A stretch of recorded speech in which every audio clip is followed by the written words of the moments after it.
อยู่น้ำเอาขอมุกขอบใจได้ๆด้วย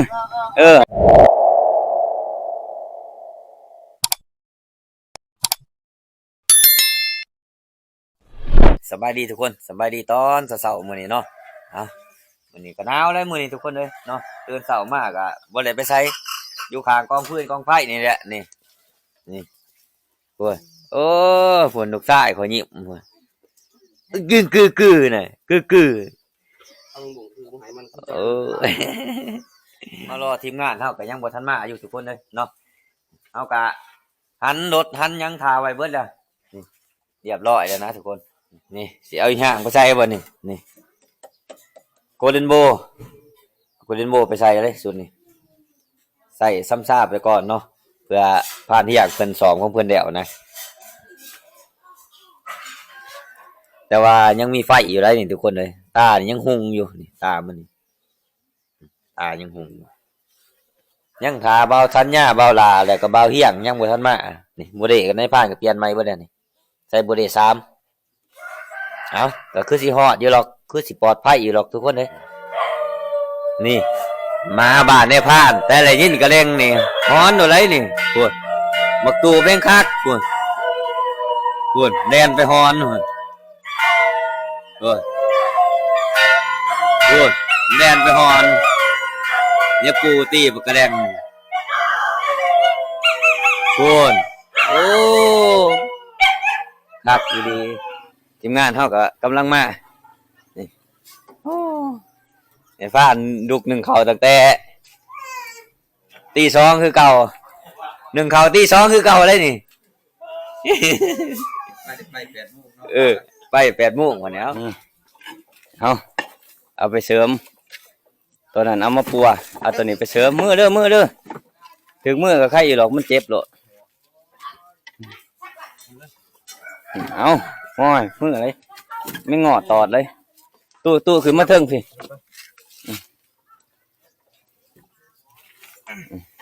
อีกนะตัวนั้นเขาใส่มันวันคือบ่เอียงวะมันเขาใส่ปิ่นมันแมนทั้งตามันเมื่อผลดิเอาตาเนาะเอาตาเมื่อไปบ้านนี้เวลาก็เลย8 โมงไป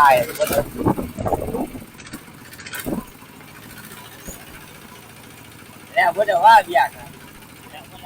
คนก็แล้วได้เข้าบนเบียก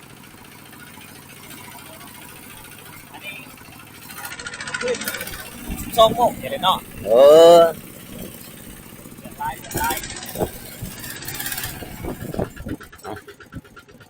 ย่ามคนนี่ก็ตกต้มย่ามแรงนี่ก็ขี่ง่ายทุกคนเลยเจ็บแอวขนาดห้ามจักพุ่งหนึ่งนั่งพูดบาทเดียวเลยวะเจ็บหยอเขาเลยโอ้ยนั่งจะได้กระบุสนุกบาดเด็ดเลย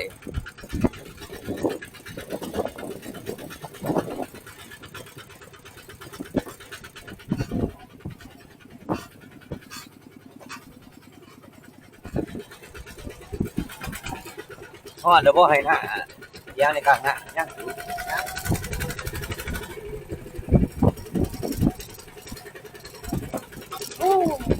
นั่งรถมีแต่นั่งรถมากกว่า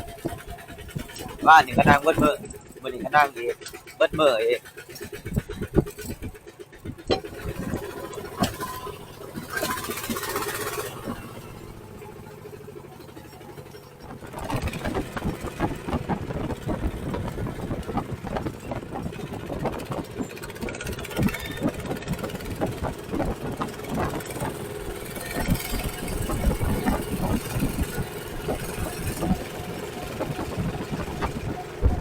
ตอนนี้เฮาก็มาฮอดตีนผู้เป็นที่เรียบร้อยแล้วทุกคนเลยเนาะเฮาก็สิหากาเกียมมัดจักเข้าใหม่นะทุกคนย่านมันอันนั้นย่านมันกระแทกแห้งเนาะเฮาจะตึงเสือกเขาอีกส่วนในผ่านอย่างนี่ก็เนาะนั่นนี่เบิดสภาพเลยนี่เมื่อยขี่รถ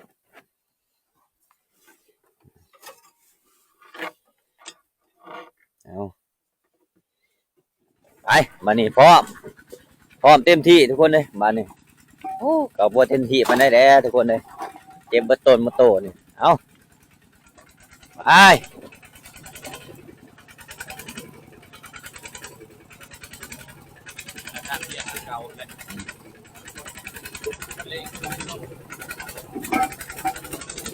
ย่อเลยเอา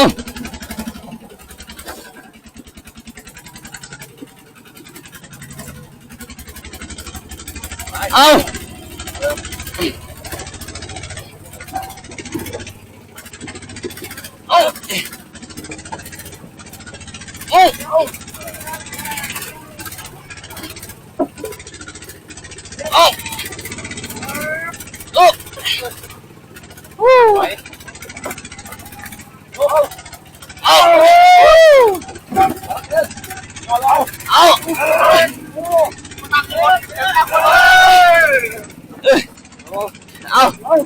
ติดละบาดเดี๋ยวตั้งมาดิเดี๋ยว เดี๋ยวเดี๋ยว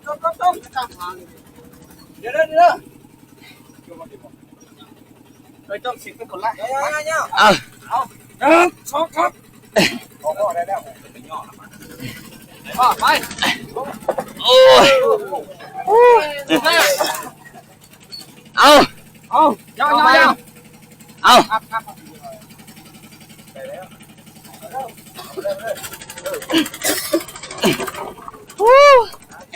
มีแต่เพื่อนรถสู้ออกเอ้ยอย่าเป่าเวทแห้งเลยเอา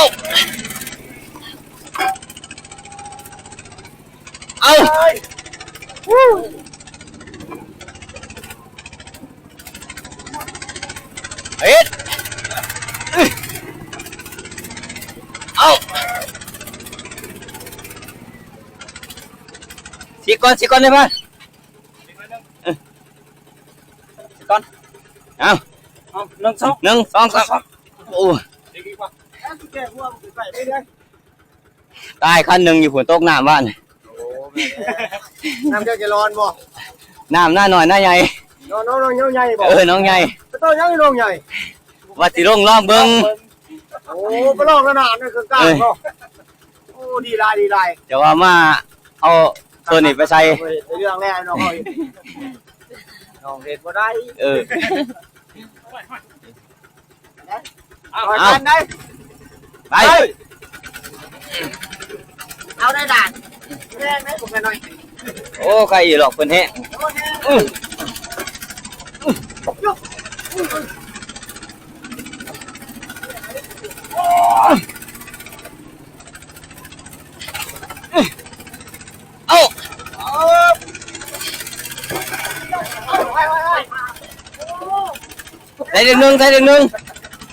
ได้ดึงหนึ่งเลยใหญ่อยู่จ้ะบ่ได้ซ้ำถึงเอาค่าไกด์บนเก่ามันได้นี่ว่านี่นี่ดิบนเก่านี่ดิได้ปิดว่า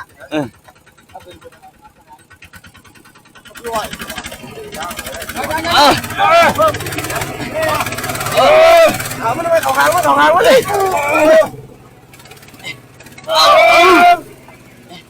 ดีนะบ้าน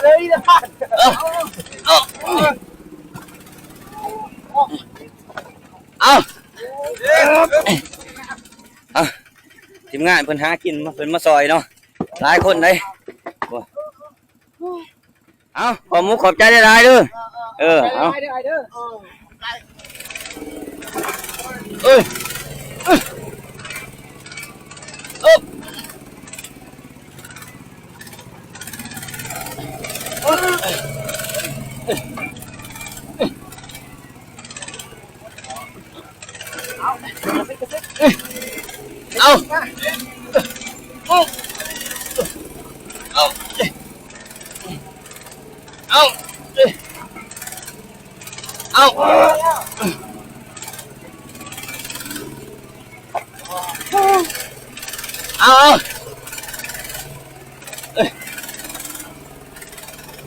ละหมาดขนาดทาง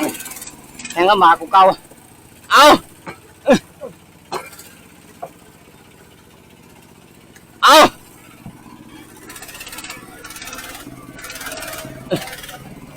ปากพลัง อันใจบ่ไหลเลยเอ้าอยู่น้ำ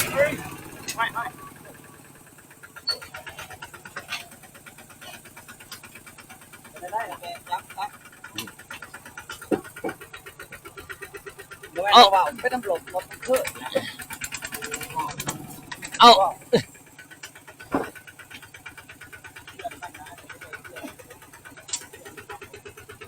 เรือมันใหญ่เนาะก็ยังว่าเรือมันใหญ่เอา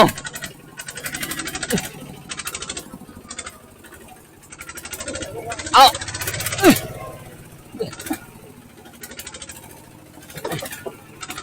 เอา นั่นเซ็ต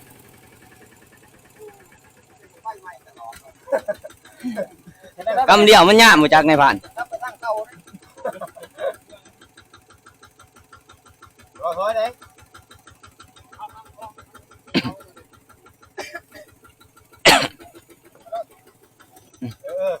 ดึงมามันซอยกันมาที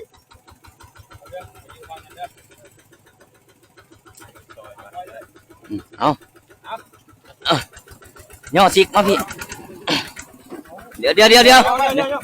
เอาเอาเอา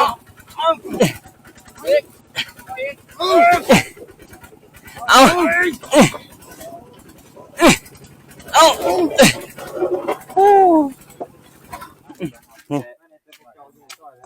เป็นอีกแล้วนี่เป็นอีกแล้ว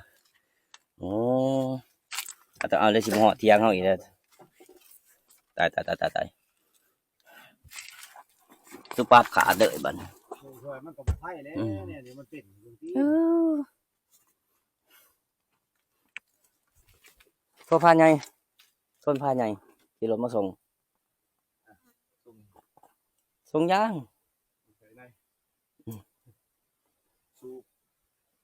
สูเพาะ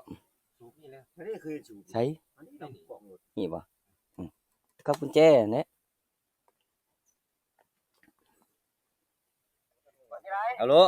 ห่วยแต่งเครื่องแต่งของมาเลยรถเป็นหยังเจ้า โอ้ยปีเดือนก็คือตะพื้นอย่างเดียวนี่ โอ้ยมาแกะอยู่หลังผู้พี่นะมาโพดอยู่ผู้พี่มาโพดอยู่ผู้พี่ ไปหรือไม่ได้ไป ผ่านหม่องก็ยังโพดบ่ทันเบิดแล้วก็ยังมาโพดอยู่ผู้ มาพี่เบิร์ดโหลดกระเป๋าหามาบ่ บ่ ไปนะสิได้ไปหรือบ่มื้อแรกว่าสิขึ้นมื้อแรกกันมื้อแล้วก็มันมื้อเช้าเด้ยังคิดเดียวดอก นี่นะมาโพดอยู่นี่นะ สีทาดอกว่าแต่มา เออสิทนี่ สินอนทา บ่มันบ่แล้วง่ายดอกสิไปแล้ว ไว้แน่นี่ กบกามาเลยเด้อไอเด้อกบกามาโลดเด้อก บบ่ได้ไปแล้วกบขออยู่บ้านพี่ อยู่บ้านก็มา โอเค วันนี้เฮาก็สิหาพานใหญ่ก่อนบัดนี้ทุกคนเลยเนาะหลังจากเฮาโทรหาพานใหญ่เพิ่นว่าสิเอาย่างมาส่งเฮาก็ท่าเพิ่นอยู่นี่แหละจี้ข้าวจี้น้ำกินท่าเพิ่นอยู่นี่เนาะหาเลี้ยงจี้เขาจี้งามๆเด้อจะสิได้เมียงาม นี่ล่ะ จำเป็นไอ้นี่กินข้าวจี้แห่งไอ้ ไอ้เลิฟยูก็ยาก บางอย่างก็นอนถาบางลาก็นั่งถาฝุ่นรถเท่าจอดตากแดดรถผ่านหมอกมันรถในผ่านดอกรถผ่านหมอก รถเฮาเว้นมาเดี๋ยวนี้ ขืนหินมาได้กับตีบันนั้นเกือบบนเก่าอีกทุกคนเลยพวกหนึ่งนี่เนาะตีผ่านที่อ่างเกือบปีมันเก่านะส่วนในผ่านเองกับต้นนี่ก็เป็นเชื้อหนาวเป็นคือสีไข่นี่เอานี่กับผ่านใหญ่เอามาส่งเขาเลยเบ้านานะส่งไปเอาส่วนในผ่านนี่ขยับโตบ่ได้แล้วโอ้วัดคุ้มแห้งแต่ช่วงเพศนี่เพศมานี่วัดคุ้มหลดเท่าเขาจะเอาไปหากินคือกันมาน้ำลังขึ้นก่อนทั้งผู้หญิงทั้งผู้ชายทุกคนเลยผู้หญิงเขาจะไปคั่วปลานะผู้หญิงนี่ผู้ชายนี่เขาจะไปใส่หม้องหรือว่าใส่เบ็ดเนาะเอาชี้ขั้นขึ้นไปมึงหนึ่งนี่โอ้ยตายแล้วของกินเท่านี่ก็มีแต่ของแห้งๆนี่ผ่านใหญ่เอามาส่งหนังนี่มาแป้งผ่านย่างซื้อแล้วก็จีนดอจนเขาโอ้บ่เลยคือสิบ่ได้เอาออกจากของย่างทุกคนเลยเอาเปิดน้ำมาให้กินก็ดีหัวเดี๋ยวว่าสิซะมาคำสุดท้ายมาสั่นมาเอามาคำสุดท้ายจะออกจากปากแล้วฮะ ออกไปปาก โอ้โหเอ้าแซ่บคือเก่า เลยจ้ะ เอ้ากินข้าวกินน้ำแล้วเฮาก็สิไปเปลี่ยนยางรถเฮาต่อทุกคนเลยเนาะนี่แหละเขาว่าสิได้เป็นพญาเดี๋ยวปวดท้องขี้จักไล่ จังไว้ รถก็มาอยู่นี่โอ้ลายว่าเอ้าเฮาก็สิงัดขึ้นเนาะเดี๋ยวก็เอาไม้ค้ำ 1 2 3นี่เอาขึ้นสูงๆแล้ว นี่ มันบ่ได้ใช้อันนั้นนี่ ใส่ไปโลดน้องงัวก็เหาะไงโอ้เว้าน่ารักดีน้องงัวอ้าวบ้านนี้ นี่นะนี่มันบ่ถึง ต่อยก็ไฟใส่บัดนี้ จัดเผาเลยเด้อ ใส่นี่แต่มีน้ำมันนี่ล้าง มาหัน สิดินออกนะ ใส่กระแจ ตอนแล้วโลดแจอยู่ข้างหลังย่างมันนี่ก็เอาไปล้างไฟ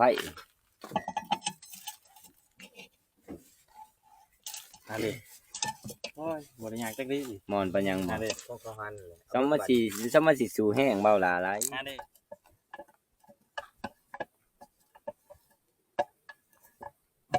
นี่ เอาให้ทีมงานเฮาเฮ็ดเบิ่งบาดนี้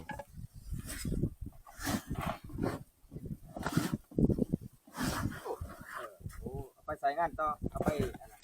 เอาไปร้อยเอาไปร้อยเจนวนติมีไม้เมียมเติมลมเข้าก่อนเด้อ ปีนก็เด้อทางใดสิ เอาใส่เป็นทีเรียบร้อยทุกคนเลยเนาะแต่ทีมงานเนี่ยใส่ในผ้าบ่ได้เฮ็ดหยังหรอกมีแต่สูบเมื่อยแห้งคือว่าสำเร็จเรียบร้อยแล้วบาดนี้อุ้ยบาดนี้ เก็บไว้เด้ออย่า เพื่อสิได้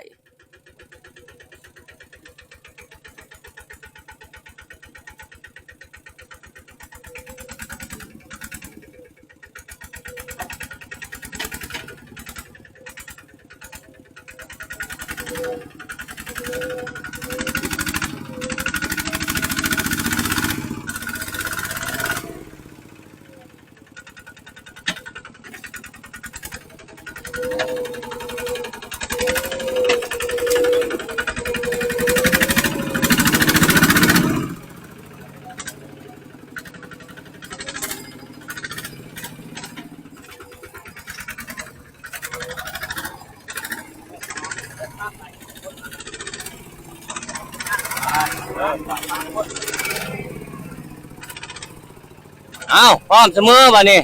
ด้วย ลุยเอา เฮ้ย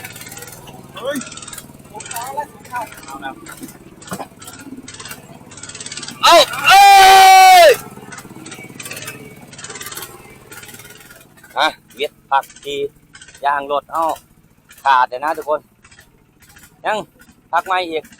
พักสุดท้ายคือว่าพักอันตรายทุกคนมันก็บ่สั้นดอกแต่ว่ามันเหมือนเนาะสูบอีกนี่เด้มันสูบนี่เอา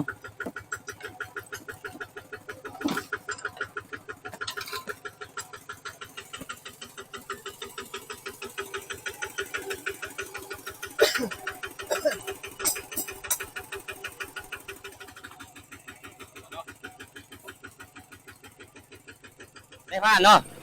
อาจจะขึ้นง่ายอยู่กว่าเนาะนี่มันแหงเบ่แล้วนี่เอาเอ็ด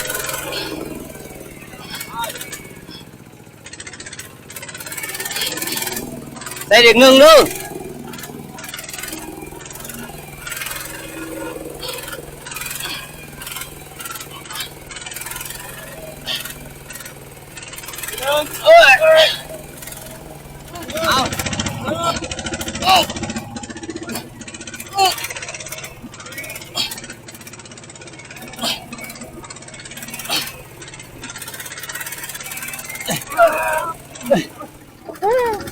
เอาเอาเอาเอา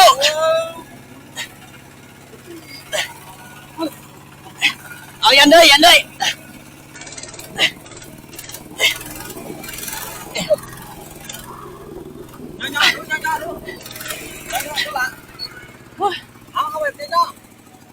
เบิ่งเดี๋ยว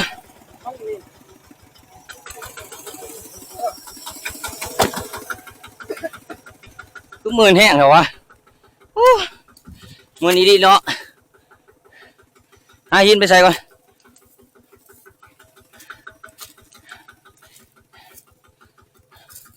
มันเป็นมื้อน้ำค่ำทุกคนเลยหางเดียวนี่มันบ่ขึ้นนี่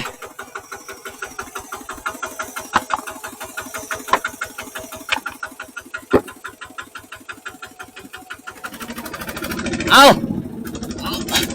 เอา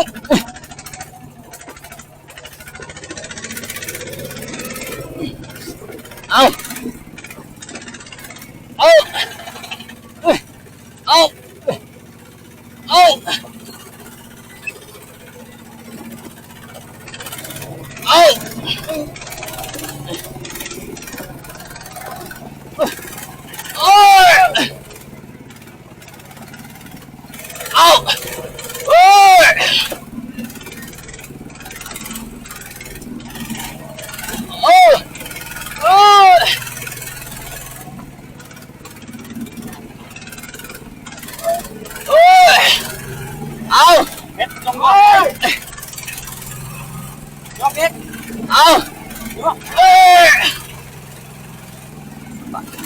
บอกก่อน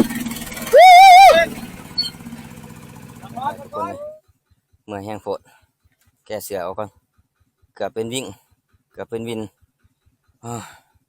ตายเบาก็จะมูถือ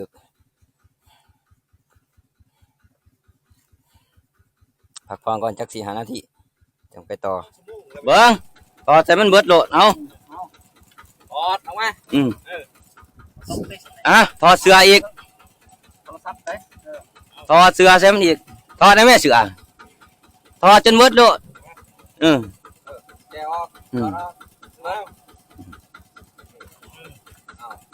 เฮ้ยพ่อมาพ่อได้เลย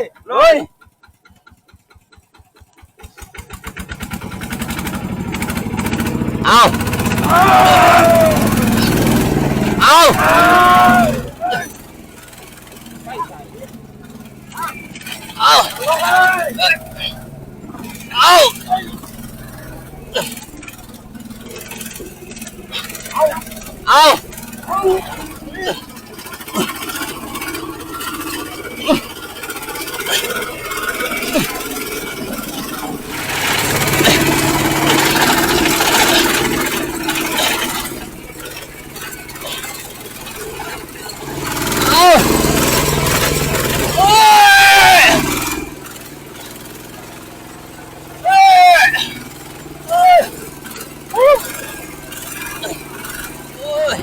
เบิดแห้งไปไล่ตืบ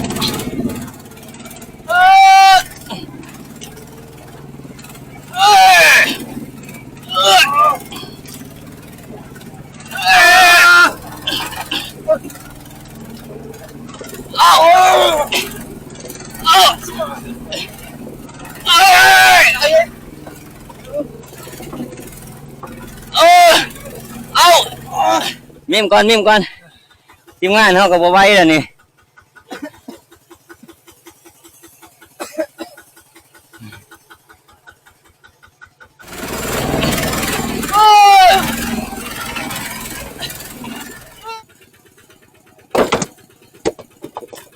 เอาวิทย์แล้วบ่นี่เดี๋ยว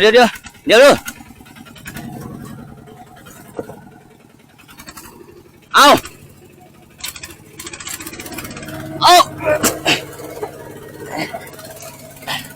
ไปเลยเพื่อชีวิตตาย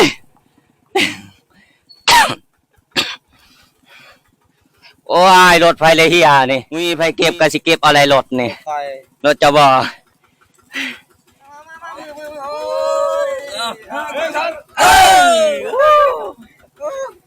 เพื่อสิฮอด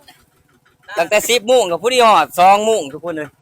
เพื่อสิขึ้นได้เนาะเพราะว่าคนเฮาน้อยนะทุกคน4 คนเนาะยุ่งก็มีแต่3ยังมาเพื่อนรถก็นักจักเฮาแหละเอ้าเดินทางต่อบ่นี่เอ้าสิบ่ได้พักผ่อนนะสิไปเลยเพราะว่าอย่ามันค่ำนะเพราะว่าทีมงานเฮาก็ท่าบวชหมอกับบ่มีทุกคนเลยเนาะจักเพิ่นสิกินอีหยังอยู่หยังเนาะไปบัดนี้เดินทางต่อบัดนี้ขอโทษขออภัยครับ FC หลายๆเด้อเจ็บคอแห้งนี่เว้าบ่ได้เนาะ เว้าก็บ่ถือขอให้ถูกพวกไปโอ้ตัดเฮ็ดนี่เอามีแต่ปีนเด้อรถผ่านหม้อปีนอย่างเดียวอู้รถมันเคยแฮะของขึ้นขนาดผ่านหม้อเอาค่อยๆเด้อในผ่านค่อยๆเด้อฮอดอยู่หรอก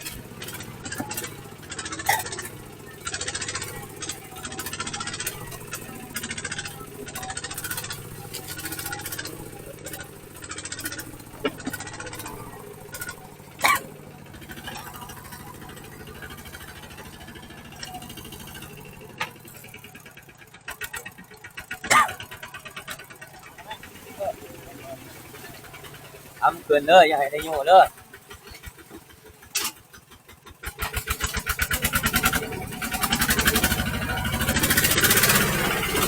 เอา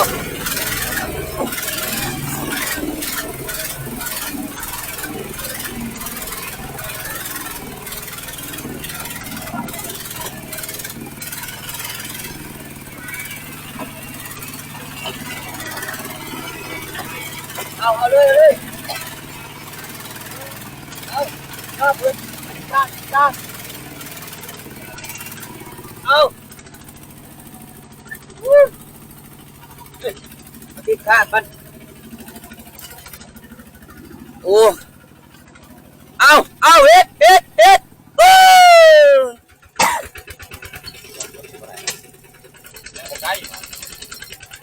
มันรักนึงเนาะไอ้ลงจนได้มึงหนึ่งว่าสิบ่ลง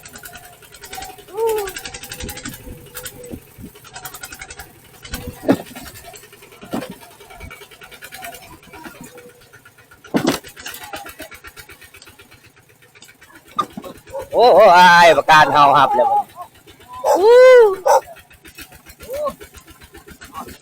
ตายเอ้ยลุงน้องเล่นครับได้จะไหนมันบ่รถโอ้ยนี่บ่แนวหายเขากินเฮ็ดหยังเลยกินนี่แหละเขาว่าแล้วเขาว่าทีมงานเฮาอดข้าวอดน้ำแล้วเขาว่าอันนี้เจ้าว่าหมอเอามาอยู่หมอหั่นแต่ว่าหมอแกงก็จะไข่ได้ตบเดี๋ยวกินเลยหมอแกงนี่เฮาจะเอากระสอบ1ไร่หมอแกงเป็นยังไงล่ะมาหันบ่ขึ้นจำเล่นมักลี่คือนี่ นิสัย สุดท้ายเลยการมองได้สั่น การมองหมูบ่ตอนนี้เฮาก็กำลังมาฮอดที่พักเฮานะทุกคนเนาะเฮาก็ยังบ่ทันฮู้ว่าทีมงานเฮาสิเอาจังไดเนาะต่อฟังข่าวกับเพิ่นพุ่นแหละเพิ่นสิว่าแนวไรเนาะเอามาฮอดทับเฮาแหละทุกคนเลยเนาะคลิปวิดีโอนี้ก็บ่มีหยังหลายทุกคนในพานก็สิขอปิดคลิปไว้เพียงเท่านี้เนาะก่อนอื่นก็ขอบคุณขอบใจทุกคนที่เข้ามาติดตามนะครับชมในพานตั้งแต่ต้นจนจบเนาะเอาขอบใจหลายๆเพื่อสิมาฮอดก็เมื่อยดีทุกคนเลยโอ้จักหลายมาฮอดทีมงานเฮาก็อึดข้าวอึดน้ำบ่มีหัวดนะใครแน่แต่ว่าในพานเอาหมอมานํนะว่าสิเอาหมอ1เนี่ยหมอ1อยู่หน้าก็เลยบ่ได้ไปเอาทุกคนเนาะแต่เฮามีหมอก็สมบูรณ์แหละเพราะว่าเฮา1ใส่หมอก็ได้เนาะ